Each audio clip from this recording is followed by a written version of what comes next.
Thank you, Jesus. Because it was God. It was Jesus in the flesh when he visited Shadrach, Meshach, and Abednego. Then Nebuchadnezzar went near the mouth of the burning fiery furnace and spoke, saying, Shadrach, Meshach, and Abednego, servants of the Most High God, come out and come here. Then Shadrach, Meshach, and... Wait, hold on. So he recognized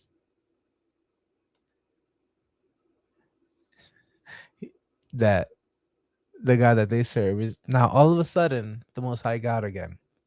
Before that, the chapter before, or the couple verses before, he was saying, who is this God?